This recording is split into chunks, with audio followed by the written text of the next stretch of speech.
नमस्कार बंधू भगिनींनो, सनातन सत्य यूट्यूब चॅनलमध्ये आपणा सर्व श्रद्धाळू भक्तांचे, ईश्वराच्या लाडक्यांचे व लाडक्या निंदकांचे देखील मनपूर्वक स्वागत।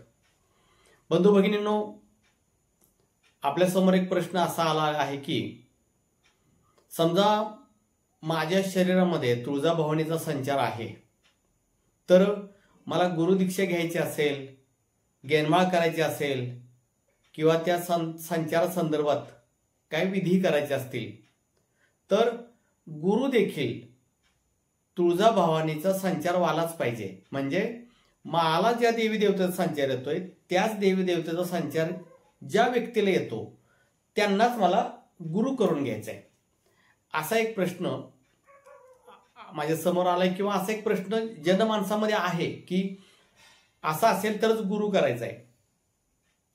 वरवर पाहता हे आपल्याला ठीक वाटते की चला असंच पाहिजे, परंतु गुरूंची व्याख्या जर आपण समजून घेतली तर तुमच्या डोक्यातलं हे खूळ निघून जाईल।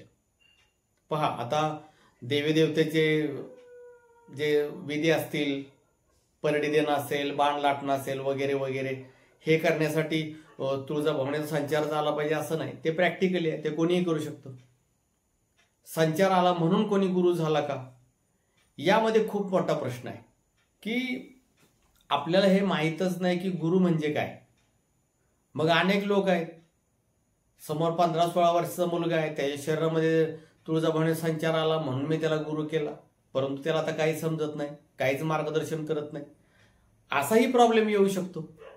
तर काही वेळेला असा विषय येतो की त्या गुरुला संचार येतोय, तो संचाराविषयी चर्चा करतोय किंवा त्यानं परडी वगैरे भरली, पण आता याच्या व्यतिरिक्त तो मला काही शिकवत नाही किंवा त्याला काही शिकवायला येतच नाही, असाही प्रश्न निर्माण होतो।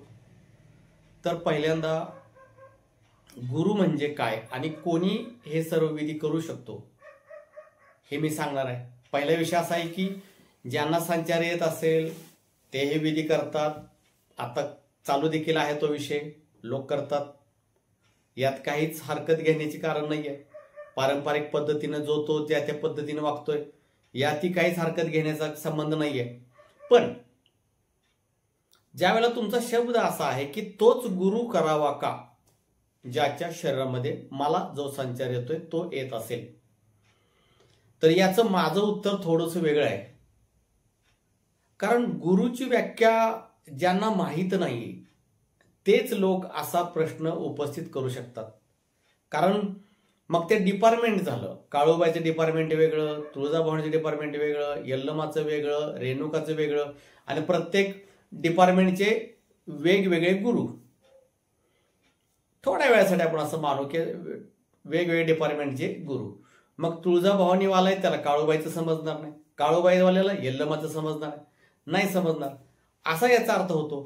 आणि गुरुंचा अर्थ असा आहे की गुरु म्हणजे सर्वज्ञ। मग हा तुमच्या कोणत्या कसोटीमध्ये बसतोय?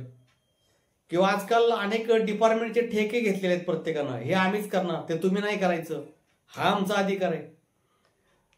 पण जिथं गुरु हा शब्द येतो तिथं याचा अर्थ काय होतो? गुरु हा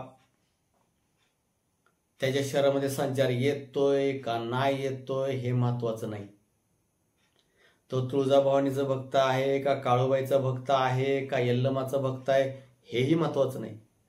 गुरु म्हणजे त्या ईश्वरीय तत्वाला जाणणारा, काय म्हणतोय मी, ज्यानं त्या ईश्वरीय तत्वाला जाणलं, ज्यानं त्याचं ज्ञान घेतलं, तोच गुरु होऊ शकतो, तोच तुम्हाला दीक्षा देऊ शकतो, तोच तुमचं देवाचे विधी करू शकतो। याचं कारण सांगतो।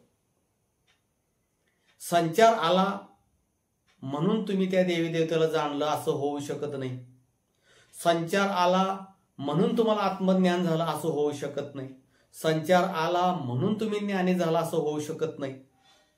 यासाठी वेगळ्या साधनं आहेत। या पद्धतीनं जो पुढे जाईल आणि जो ईश्वराचा साक्षात्कार करेल, ईश्वरी तत्वाला जाणून घेईल, असा गुरु कोणत्याही देवी देवतेचा विधी करू शकतो, कोणत्याही देवी देवतेची दीक्षा देऊ शकतो। खऱ्या अर्थानं त्यालाच हा अधिकार आहे। आता तुम्ही म्हणाल हे कसं काय, तर समजून सांगतो. बघा, वेगवेगळे डिपार्टमेंट म्हणजे वेगवेगळे डबके आहेत समजा, किंवा नाले, ओढे किंवा नदी, तलाव आहे असं समजा, आणि त्या त्या नदीमधलं ज्ञान त्या त्या व्यक्तीला आहे. परंतु ज्याला कृष्ण नदीचं ज्ञान आहे तो गोदावरी नदीचं ज्ञान देऊ शकत नाही. ज्याला गोदावरीचं ज्ञान आहे तो गंगा नदीचं ज्ञान देऊ शकत नाही, कारण प्रत्येक जण आपापल्या रूम मध्ये बसलाय. मग तो सर्व नद्यांचं ज्ञान देऊ शकतो का? नाही देऊ शकत. मग सर्व नद्यांचं ज्ञान कोण देऊ शकेल? ज्यानं समुद्राला जाणलंय त्याला सर्व नद्यांचं ज्ञान देण्याचा पूर्ण अधिकार आहे, पूर्ण हक्क आहे, आणि तोच गुरु होऊ शकतो ज्यानं तत्व जाणलं. त्यामुळं असे तत्वदर्शी गुरु जर तुम्हाला सापडले तर कोणतीही शंका घेऊ नका. देवादेवामध्ये अजिबात भेद नाही. देव एकच आहे, वेगवेगळ्या ठिकाणी वेगवेगळ्या रूपात तो प्रकट झालेला आहे. त्यामुळं इथं हा भेदभाव नाही. ईश्वर सर्वत्र आहे, एक आहे, आणि वेगवेगळ्या रूपामध्ये तो कार्य करतो, पण त्याचं तत्व एकच आहे. जसं की सर्व नद्यांना जाणून घ्यायचं असेल तर समुद्राला जाणून घ्यावं लागेल, आणि जो समुद्राला जाणून घेतो तो सर्व नद्यांना जाणतो. हा नियमच आहे.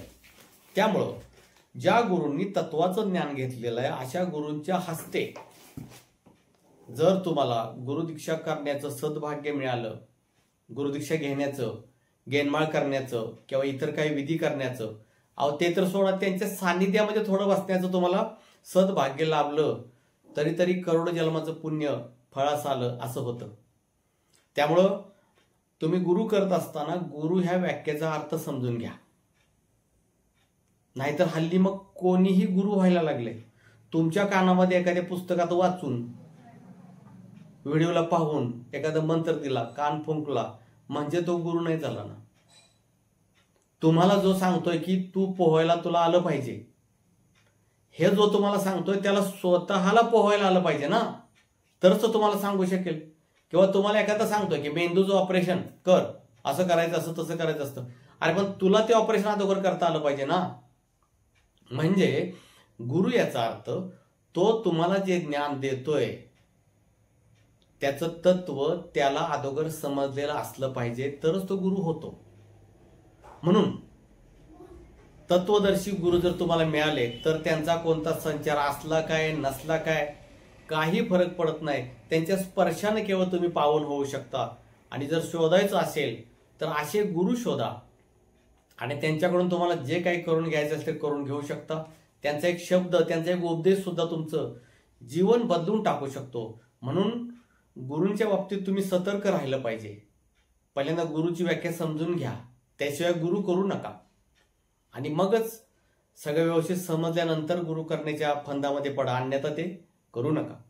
तसेच आपणा सर्वांना माझी नम्र विनंती आहे की ज्यांना कोणाला ध्यानधारणा योग शिबिराला यायचं आहे, हे शिबिर आपलं 9 नोव्हेंबर 2025 रोजी रविवारी सकाळी 11 ते 5 असं आहे. ज्यांना यायचं आहे त्यांनी या शिबिर खालील फोन नंबरवरती संपर्क करा, रजिस्ट्रेशन करा. तसेच अध्यात्मातले काही अडचणी असतील, अध्यात्मात जाणून घ्यायचं असेल, गुरुदीक्षा असेल, गेनमाळ असेल, काही त्रास असतील तरी देखील आपण खालील फोन नंबरवरती संपर्क करू शकता. आपण माझ्या चॅनलमध्ये नवीन असाल तर माझ्या चॅनलला जरूर सबस्क्राईब करा. सबस्क्राईब करत असताना ऑल या शब्द शेजारील घंटीचे बटन अवश्य दाबा. जय आदिशक्ती.